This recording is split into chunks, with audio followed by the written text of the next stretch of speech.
Hello, this is the next instalment of Puck of Pooks Hill by Rudyard Kipling. The second chapter, Young Men at the Manor. They were fishing, a few days later, in the bed of the brook that for centuries had cut deep into the soft valley soil. The trees closing overhead made long tunnels through which the sunshine worked in blobs and patches. Down in the tunnels were bars of sand and gravel, old roots and trunks covered with moss or painted red by the irony water, foxgloves growing lean and pale towards the light, clumps of fern and thirsty shy flowers who could not live away from the moisture and shade. In the pools you could see where the wave thrown up by the trouts as they charged hither and yon, and the pools were joined to each other, except in flood time, when all was one brown rush, by sheets of thin broken water that poured themselves chuckling round the darkness of the next bend. This was one of the children's most secret hunting grounds, and their particular friend, old Hobden the hedger, had shown them how to use it. Except for the click of a rod hitting a low willow, or a switch and tussle among the young ash leaves as a line hung up for the minute, nobody in the hot pasture could have guessed what game was going on among the trouts below the banks. "We's got half a dozen," said Dan, after a warm, wet hour. "I vote we go up to Stone Bay and try Long Pool." Una nodded. Most of her talk was by nods, and they crept from the gloom and the tunnels towards the tiny weir that turns the brook into the mill stream. Here the banks are low and bare, and the glare of the afternoon sun on the long pool below the weir makes your eyes ache. When they were in the open, they nearly fell down with astonishment. A huge grey horse, whose tail hairs crinkled the glassy water, was drinking in the pool, and the ripples about his muzzle flashed like melted gold. On his back sat an old white-haired man, dressed in a loose glimmery gown of chain mail. He was bareheaded, and a nut-shaped iron helmet hung at his saddlebow. His reins were of red leather, 5 or 6 inches deep, scalloped at the edges, and his high padded saddle, with its red girths, was held fore and aft by a red leather breastband and crupper. "Look," said Una, as though Dan were not staring his very eyes out. "It's like the picture in your room. Sir Isumbras at the ford." The rider turned towards them, and his thin, long face was just as sweet and gentle as that of the knight who carries the children in that picture.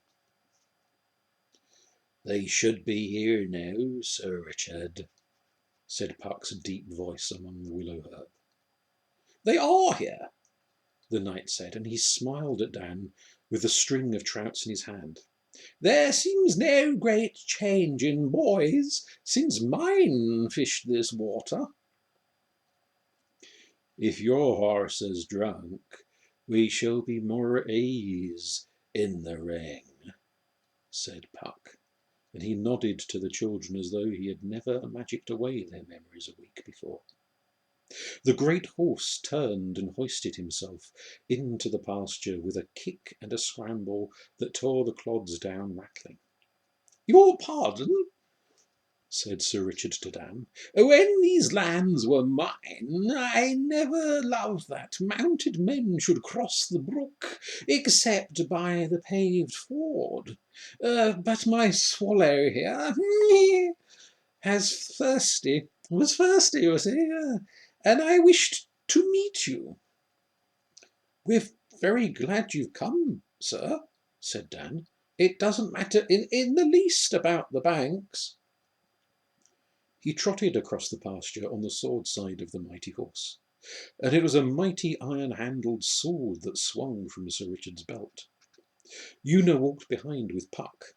She remembered everything now.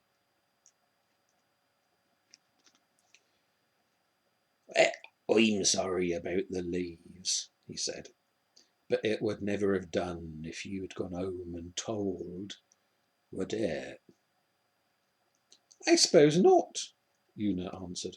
But if you said that all the fair people of the hills had left England. So they have. But I told you that you should come and go and look and know, didn't I? The knight isn't a fairy. He's Sir Richard Dallingridge, a very old friend of mine. He came over with William the Conqueror, and he wants to see you particularly. What for? Said Una. On account of your great wisdom and learning, Puck replied without a twinkle. Us? Said Una. Why, I don't know my 9 times. Not to say it dodging. And Dan makes the most awful mess of fractions. He can't mean us. Una, Dan called back. Sir Richard says he's going to tell us what happened to Wayland's sword. He's got it. Isn't it splendid? Nay, nay, said Sir Richard, dismounting as they reached the ring in the bend of the mill stream bank. It is you that must tell me, for I hear the youngest child in our England today is as wise as our wisest clerk. He slipped the bit out of Swallow's mouth, dropped the ruby-red reins over his head, and the wise horse moved off to graze. Sir Richard, they noticed he limped a little, unslung his great sword. That's it, Dan whispered to Una. This is the sword that Brother Hugh had from Wayland Smith, Sir Richard said. Once he gave it me, I would not take it. But at the last it became mine, after such a fight as never Christian man fought. See ye. He half drew it from its sheath and turned it before them. On either side, just below the handle, where the runic letters shivered as though they were alive, were 2 deep gouges in the dull, deadly steel. Now, what thing made those? He said. I know not, but you all perhaps can say. Tell them all the tale, Sir Richard, said Puck. It concerns their land somewhat.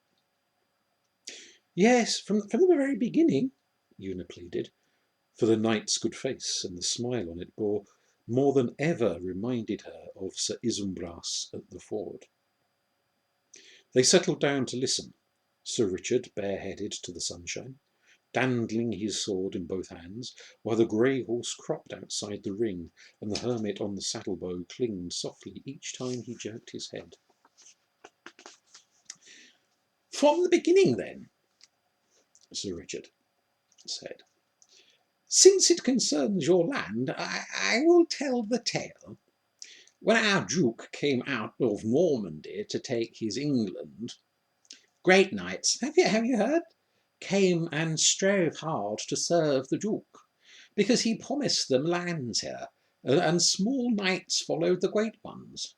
My folk in Normandy were poor, but a great knight, Engelard of the Eagle, Egengulf de Aquila, who was kin to my father, followed the Earl of Mortain, who followed William the Duke, and I followed de Aquila. Yes, with 30 men-at-arms out of my father's house and a new sword, I set out to conquer England 3 days after I was made knight. I did not know then that England would conquer me. We went up to St. Lush with the rest, a very great host of us. Does that mean the Battle of Hastings, 1066? Whispered Una, and Puck nodded, so as not to interrupt. At St. Lush, over the hill yonder, he pointed southeastwards, towards Fairlight. We found Howell's men. We fought. At the day's end they won. My men went with de Aquila to chase and plunder, and in that chase Engaward of the Eagle was slain, and his son Gilbert took his banner and his men forward. This I did not know till after, for Swallow here was cut in the flank, so I stayed to wash the wound at a brook by a thorn. There was a single Saxon cried out to me in French, and we fought together. I should have known his voice, but we fought together. For a long time neither had any advantage, till by pure ill fortune his foot slipped, and his sword flew from his hand. Now I had but newly been made knight, and wished above all to be courteous and fame worthy. So I forbore to strike him, and bade him get his sword again. A plague on my sword, said he, it has lost me my first fight. You have spared my life, take my sword. He held it out to me, but as I stretched my hand, the sword groaned like a stricken man, and I leaped back, crying, Sorcery! The children looked at the sword as though it might speak again. Suddenly a clump of Saxons ran out upon me, and, seeing a Norman alone, would have killed me. But my Saxon cried out that I was his prisoner, and beat them off. Thus, see you, he saved my life. He put me on my horse and led me through the woods 10 long miles to this valley. To here, do you mean? Said Una. To this very valley. We came in by the lower ford, under the King's Hill yonder. He pointed eastward, where the valley widens. And was that Saxon Hugh the novice? Dan asked.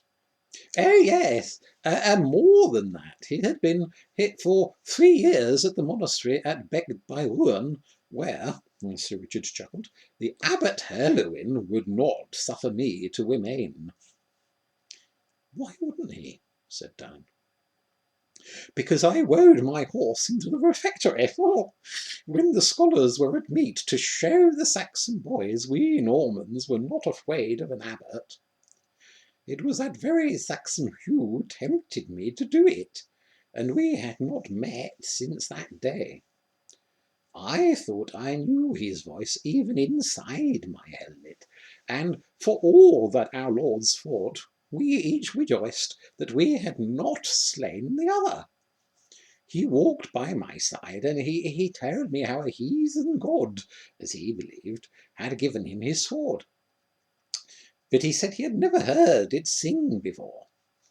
I remember I warned him to beware of sorcery and quick enchantments.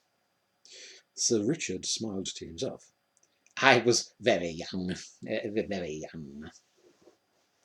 When we came to his house, here we had almost forgotten that we had been at blows.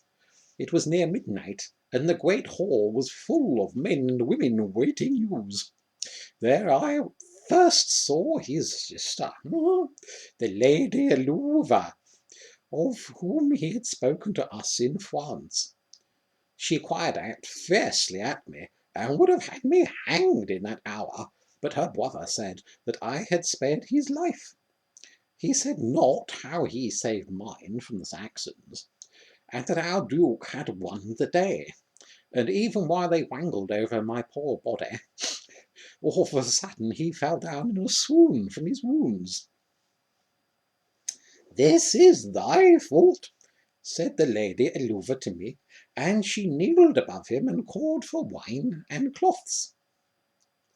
If I had known, I answered, he should have ridden and I walked. But he set me on my horse, he made no complaint, he walked beside me and spoke merrily throughout. I pray I have done him no harm.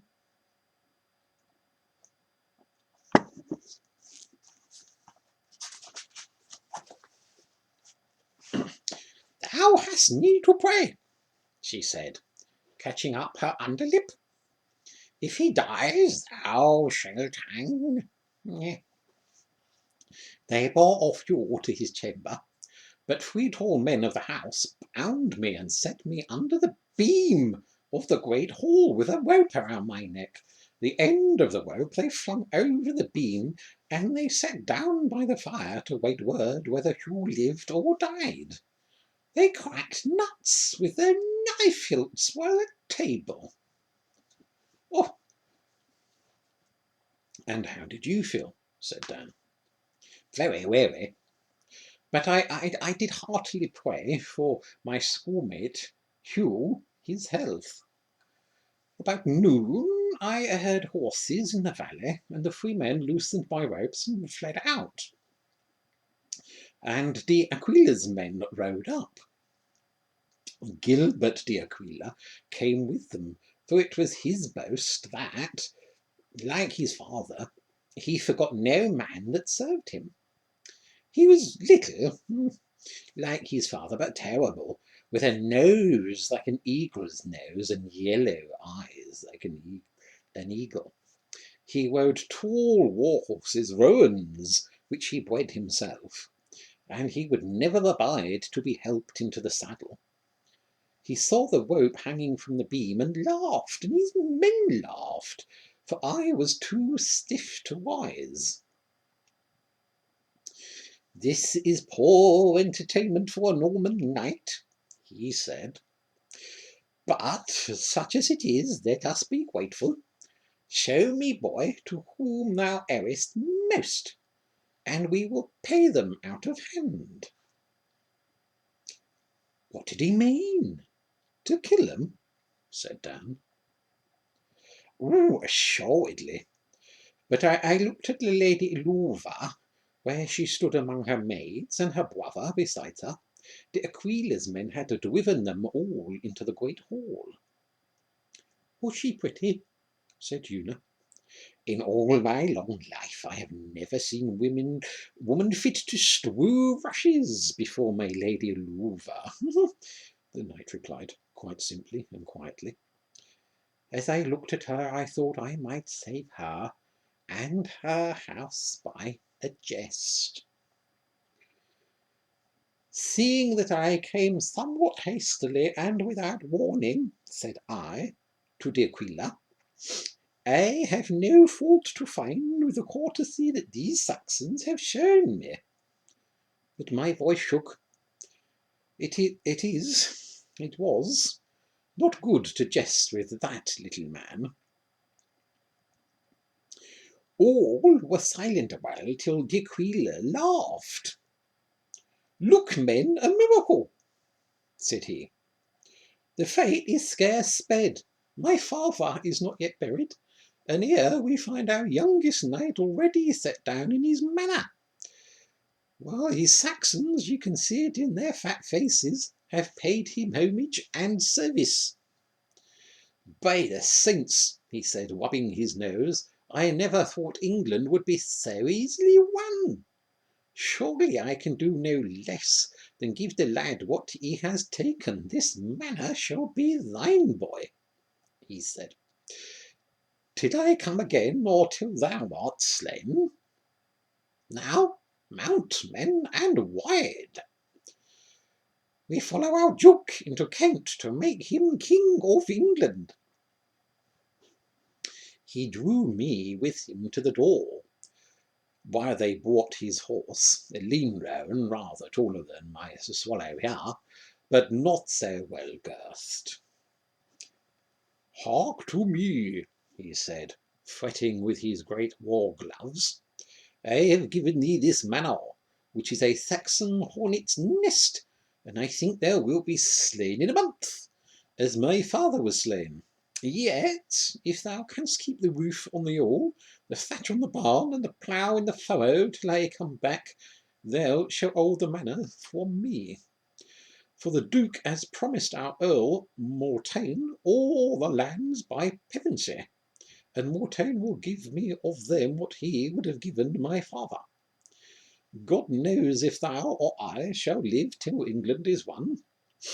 But remember, boy, that here and now fighting is foolishness. And, he reached to the veins, craft and cunning is all. Alas, I have no cunning, said I. Not yet, said he, hopping abroad, foot in stirrup, and poking his horse in the belly with his toe. Not yet, but I think thou hast a good teacher. Farewell. Hold the manor and live, lose the manor and hang, he said, and spurred out, his shield strapped squeaking behind him. So, children, here was I little more than a boy, and St. Losh fight not 2 days old, left alone with my 30 men at arms in a land I knew not, among a people whose tongue I could not speak, to hold down the land which I had taken from them. And that was here at home, said Una. Yes, here. See, from the upper ford, Wayland's Ford, to the lower ford, by the Bell a league, west and east it ran 1/2 a league. From the beacon of Bruneberg, behind us here, south and north it ran a full league. And all the woods were full of broken men from St. Lech, Saxon thieves, Norman plunderers, robbers, and deer stealers, a hornet's nest indeed. When dear Aquila had gone, Hugh would have thanked me for saving their lives, but the Lady Aluva said that I had done it only for the sake of receiving the manor. How could I know that dear Aquila would give it to me? I said. If I had told him I had spent my night in your halter, he would have burned the place twice over by now. If any man had put my neck in a rope, she said, I would have seen his house burned thrice over before I would have made terms. But it was a woman, I said, and I laughed, and she wept and said that I mocked her in her captivity. Lady, said I, there is no captive in this valley except one, and he is not a Saxon. At this she cried that I was a Norman thief, who came with false sweet words, having intended from the first to turn her out into the fields to beg for her bread. Into the fields! She had never seen the face of war.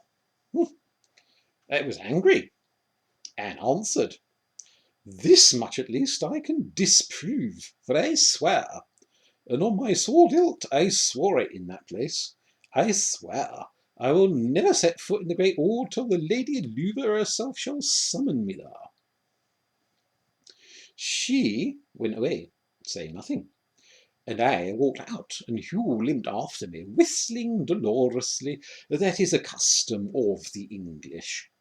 And we came upon the 3 Saxons that had bound me. They were now bound by my men at arms, and behind them stood some 50 stark and sullen churls of the house and the manor, waiting to see what should fall. We heard dear Aquila's trumpets blow thin through the woods Kentward. Shall we hang these? Said my men. Then my churls will fight, said Hugh, beneath his breath. But I bade him ask the 3 what mercy they hoped for. None, said they all. She bade us hang thee if our master died, and we would have hanged thee. There is no more to it. As I stood, doubting, a woman ran down from the oak wood above the King's Hill yonder, and cried out that some Normans were driving off the swine there. Norman or Saxon, said I, we must beat them back, or they will rob us every day. Out at them with any arms ye have.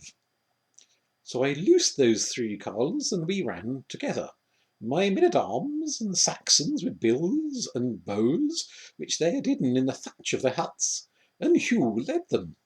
Halfway up the King's Hill we found a false fellow from Picardy, a sutler that sold wine in the Duke's camp, with a dead knight's shield on his arm, a stolen horse under him, and some 10 or 12 wastrels at his tail, all cutting and slashing at the pigs. We beat them off and saved our pork. 170 pigs we saved in that great battle. Sir Richard laughed.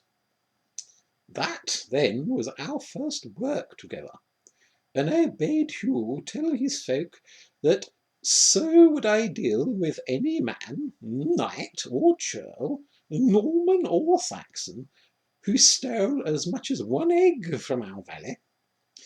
Said to me, riding home, "Thou hast gone far to conquer England this evening." I answered, "England must be thine and mine, then. Help me, Hugh, to deal aright with these people. Make them to know that if they slay me, D'Aquila will surely send to slay them, and he will put a worse man in my place." "That may well be true," he said, and gave me his hand. "Better the devil we know than the devil we know not, till we can pack you Normans home." And so, too, said these Saxons. And they laughed as we drove the pigs downhill. But I think some of them, even then, began not to hate me. "I like brother Hugh," said Una softly. "Beyond question, he was the most perfect, courteous, a valiant, tender, and wise knight that ever drew breath," said Sir Richard, caressing the sword.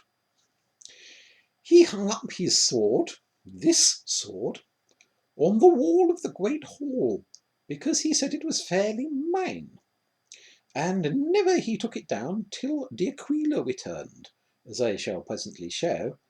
For 3 months his men and mine guarded the valley, till all robbers and night walkers learned there was nothing to get from us save hard tuck and a hanging. Side by side we fought against all who came. Thrice a week sometimes we fought against thieves and landless knights looking for good manners. Then we were in some peace, and I made shift by Hugh's help to govern the valley.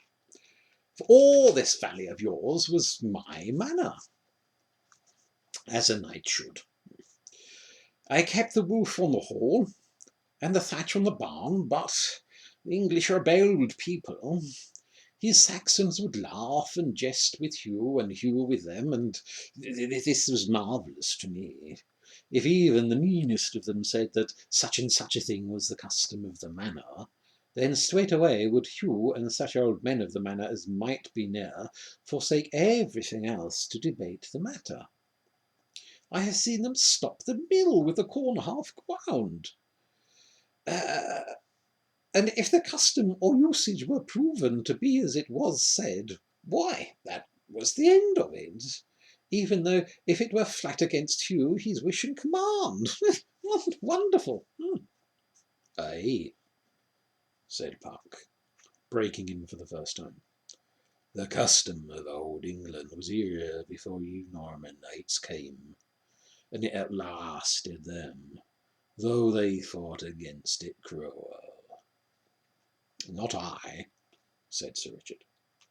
I let the Saxons go their stubborn way, but when my own men-at-arms, Normans not 6 months in England, stood up and told me what was the custom of the country, then I was angry.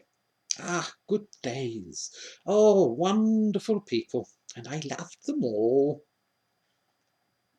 The knight lifted his arms as though he would hug the whole dear valley, and Swallow, hearing the chink of his chainmail, looked up and whinnied softly. At last, he went on, after a year of striving and contriving, and some little driving, D'Aquila came to the valley, alone and without warning. I saw him first at the lower ford, with a swineherd's brat on his saddle-bow. "There's no need for thee to give any account of thy stewardship," said he. "I have it all from the chowdhury." And he told me how the young thing had stopped his tall horse by the ford by waving of a branch and crying that the way was barred.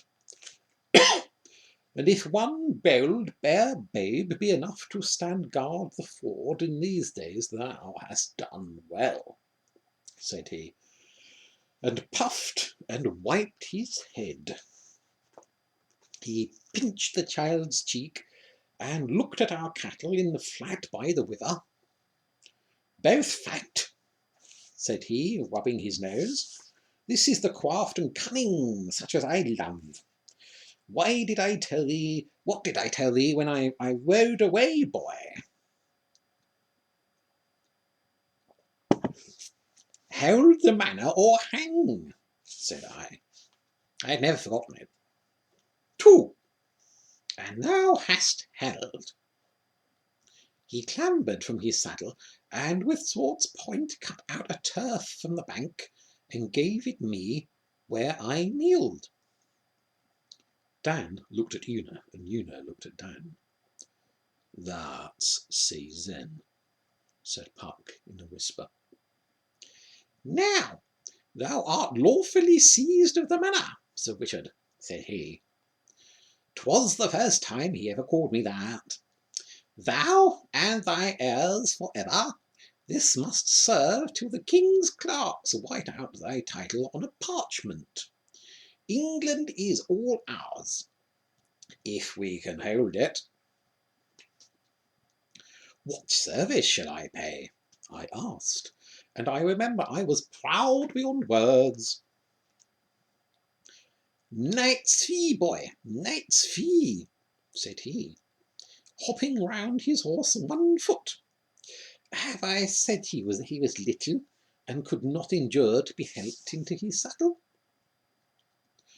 "6 mounted men, or 12 archers thou shalt send me whenever I call for them. And where got you that corn?" said he, for it was near harvest, and our corn stood well. "I have never seen such white straw." "Send me 3 bags of the same seed yearly. And furthermore, in memory of our last meeting, with the rope round thy neck, entertain me and my men for 2 days of each year in the great hall of thy manor."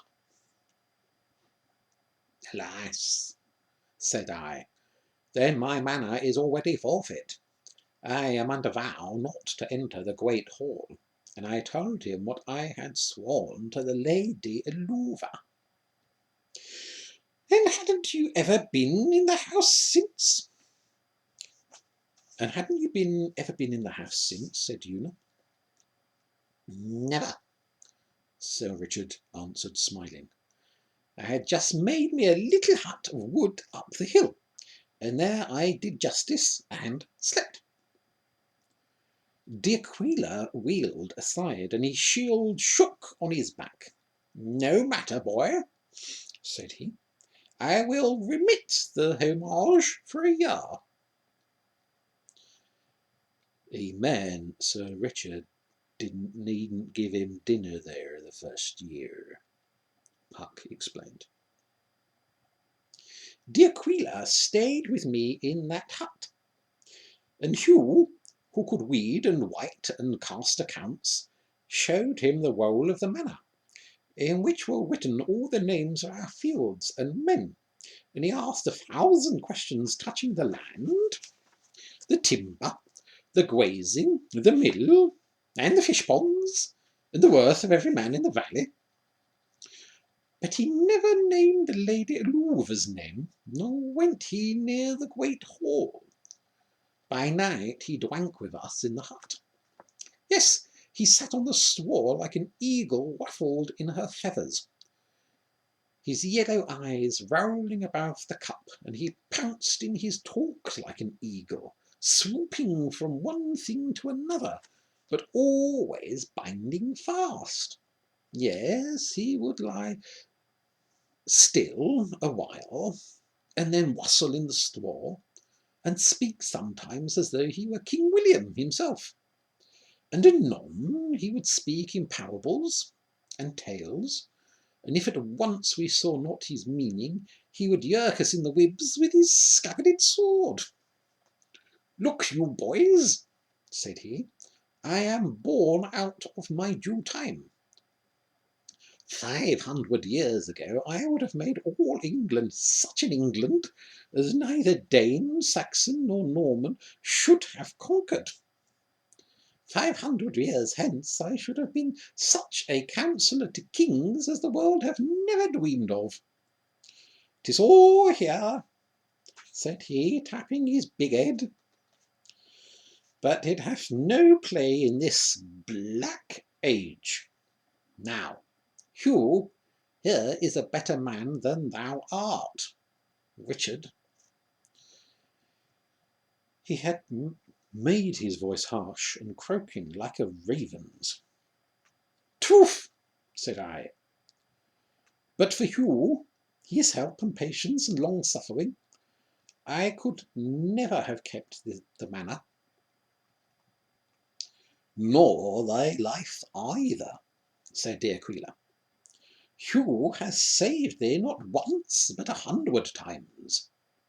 Be still, Hugh, he said. Dost thou know, Richard, why Hugh slept, and why he still sleeps among thy Norman men at arms? To be near me, said I, for I thought this was truth. Fool, said de Aquila. It is because these Saxons have begged him to rise against thee, and to sweep every Norman out of the valley. No matter how I know, it is truth.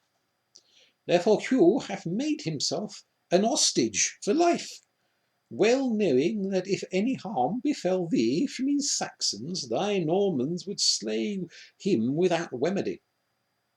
And this is how his Saxons know. Is it true, Hugh? In some sort, said Hugh shamefacedly. At least it was true half a year ago. My Saxons would not harm Richard now. I think they know him, but I judged it best to make sure. Look, children, what that man had done, and I had never guessed of it. Night after night he had lain down among my men-at-arms, knowing that if one Saxon had lifted knife against me, his life would have answered for mine. Yes, said de Aquila, and he is a swordless man. He pointed to Hugh's belt, for Hugh had put away his sword. Did I tell you? The day after it flew from his hand at St. Lash. He carried only the short knife and the long bow. Swordless and landless art thou, Hugh, and they call thee kin to Earl Godwin. Hugh was indeed of Godwin's blood.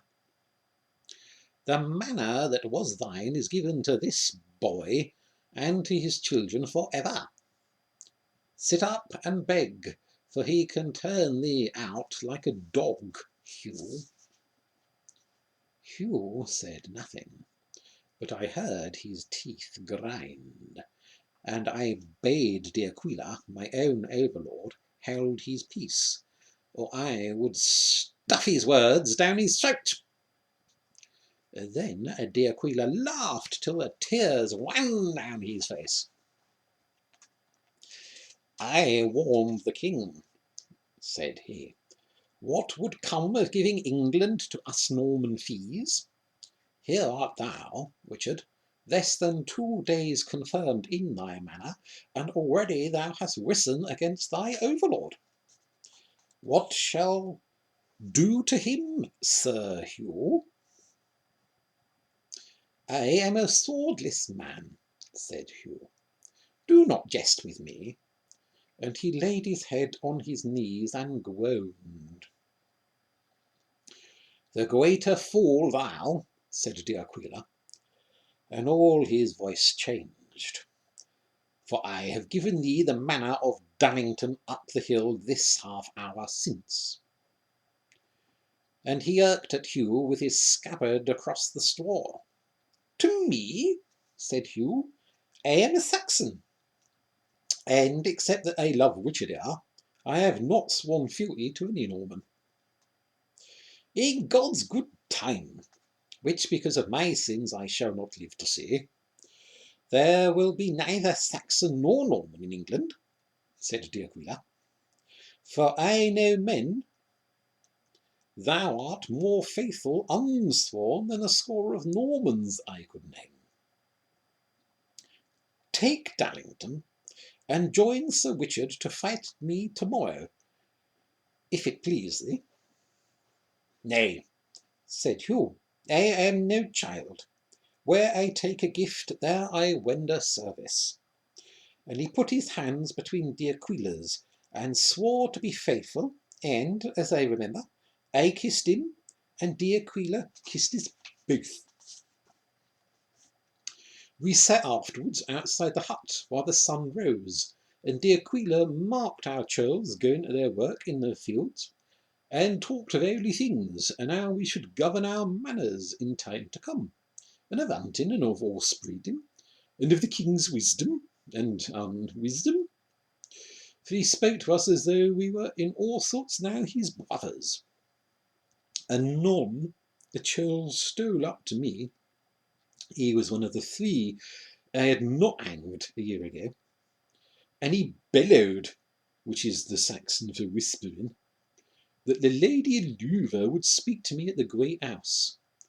She walked abroad daily in the manor, and it was her custom to send me word whither she went, that I might set an archer or 2 behind me in front to guard her. Very often I myself lay out in the woods and watched on her also. I went swiftly, and as I passed the great door, it opened from within, and there stood my Lady Louver, and she said to me, Sir Richard, will it please you to enter your great hall?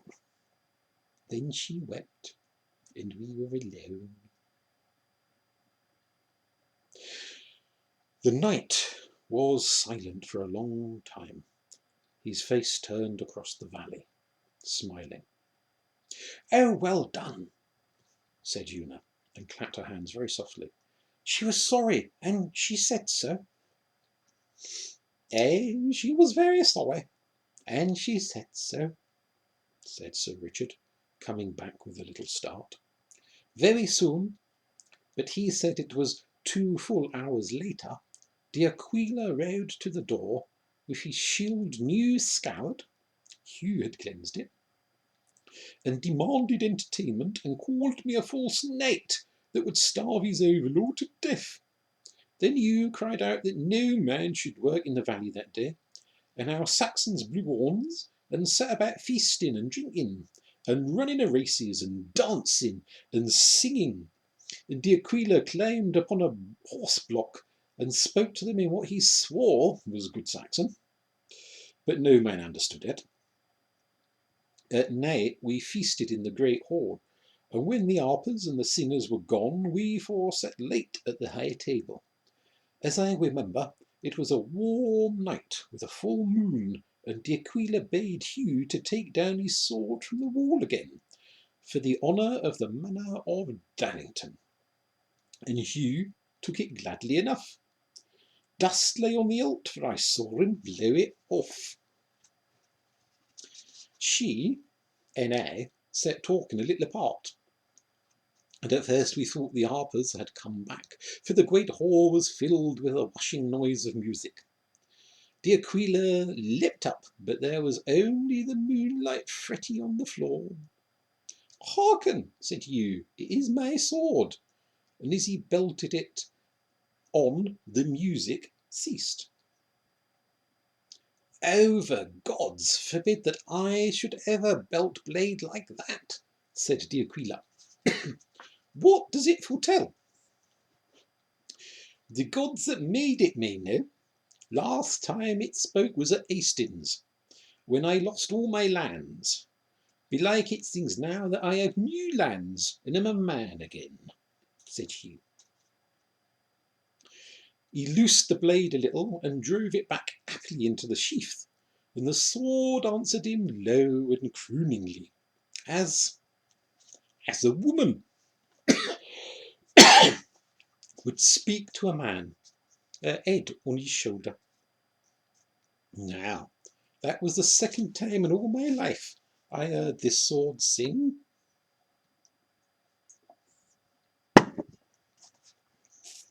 Look, said Una. There's mother coming down the long slip. What will she say to Sir Richard? She can't help seeing him. Puck can't magic us this time, said Dan. Are you so sure? Said Puck, and he leaned forward and whispered to Sir Richard, who, smiling, bowed his head. But what befell the sword and my brother Hugh, I will tell on another time, said he, rising. Ahoy, Swallow! The great horse cantered up from the far end of the meadow, close to Mother. They heard Mother say, Children, Gleason's old horse has broken into the meadow again. Where did he get through? Just below Stone Bay, said Dan. He tore down simple flobs of the bank. We noticed it just now, and we've caught no end of fish. We've been at it all afternoon. And they honestly believed that they had. They never noticed the oak, ash and thorn leaves that Puck had slyly thrown into their laps.